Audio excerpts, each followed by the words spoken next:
Good morning class. Good morning ma'am. Class 7th में science में हम लोग पढ़ रहे हैं chapter 9 transports in plants and animal, जिसमें से स्टार्ट हुआ था ट्रांसपोर्ट इन एनिमल में ह्यूमन सर्कुलेटरी सिस्टम। हमने बताया था इसके कितने पार्ट होते हैं, 3 पार्ट्स होते हैं, heart, blood vessels and blood. 3 part बताया गया था। हम लोग हार्ट पढ़ चुके हैं और ब्लड वेसल्स के बारे में जान चुके हैं। आज हम लोग पढ़ेंगे ब्लड के बारे में। मैं लक्ष्मी यादव, विज्ञान विषय के साथ। हम लोग जान रहे हैं कि ब्लड क्या है, एक कनेक्टिव टिश्यू है, एक संयोजी ऊतक है, और ये हमारे शरीर के हर एक अंग में क्या होता है, एक जगह से दूसरी जगह फ्लो करता रहता है। मुख्य रूप से अगर हम देखें ब्लड को, तो ये रेड कलर का लिक्विड होता है जो मुख्य रूप से 2 भाग से बना होता है। कितने भागों से? 2 भाग से। पहला है ब्लड कार्पस्कल, रुधिर कणिकाएं, और दूसरा है प्लाज्मा। ठीक है, इसमें से जो कार्पस्कल्स है ये करीब 45% रुधिर का होती हैं। पूरे रुधिर का लगभग कितने % कार्पस्कल्स हैं? 45%। बच रहा कितना? 55%। ये क्या है? प्लाज्मा। इसमें कोई दिक्कत किसी को? जो ब्लड कार्पस्कल्स है इन्हें 3 भागों में हम लोग बांटे हैं यहाँ पे। ठीक है, पहला है आरबीसी रेड ब्लड कार्पस्कल्स, दूसरा है डब्ल्यूबीसी व्हाइट ब्लड कार्पस्कल्स, और तीसरा है ब्लड प्लेटलेट्स या थ्रोम्बोसाइट्स। आरबीसी को बोलते हैं लाल रुधिर कणिकाएं। क्या बोलते हैं? लाल रुधिर कणिकाएं।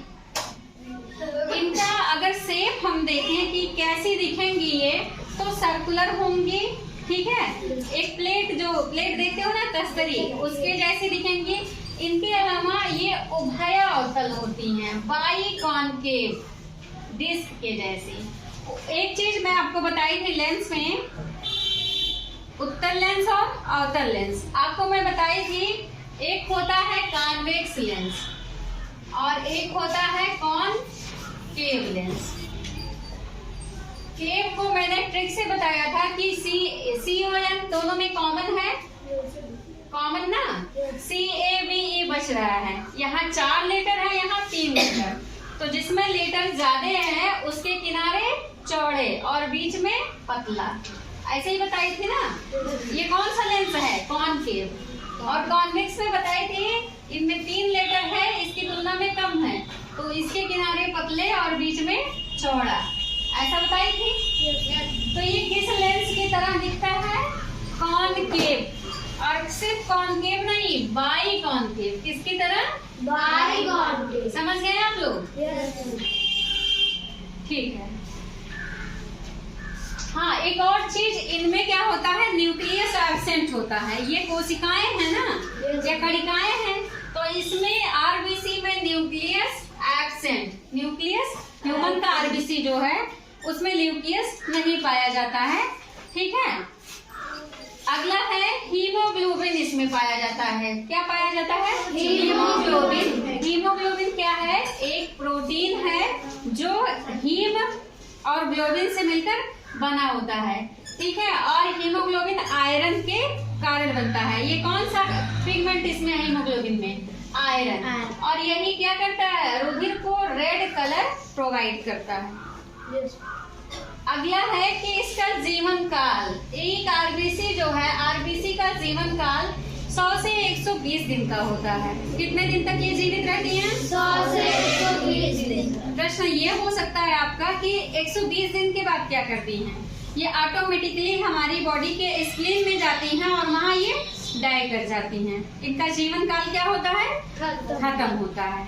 ठीक है, तो स्प्लीन को इसीलिए क्या कहा जाता है? ग्रेवयार्ड ऑफ द आरबीसी, कब्रगाह किसका? लाल रुधिर कणिकाओं का।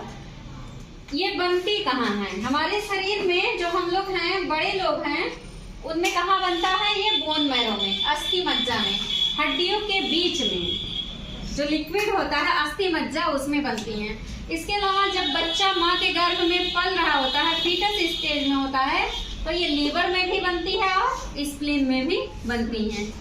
आरबीसी का वर्क क्या है, फंक्शन क्या है? तो ये क्या करता है, आपको रिस्पिरेशन में मैंने बताया था कि आरबीसी से रुधिर से क्या होता है, ऑक्सीजन जुड़ता है तो फिर वो पूरे शरीर में जाता है, ऑक्सीजनेटेड ब्लड, और फिर वो जब कार्बन डाइऑक्साइड को रिसीव करता है तो वापस क्या बाहर एनवायरनमेंट में रिस्पिरेटरी पाथवे के थ्रू छोड़ा जाता है। तो आरबीसी का काम है कार्बन डाइऑक्साइड और ऑक्सीजन का अदला बदली करना और ऑक्सीजन को पूरे शरीर में परिवहन करने में मदद करना। समझ में आया? आरबीसी में किसी को कोई डाउट, कोई प्रॉब्लम? Thank you.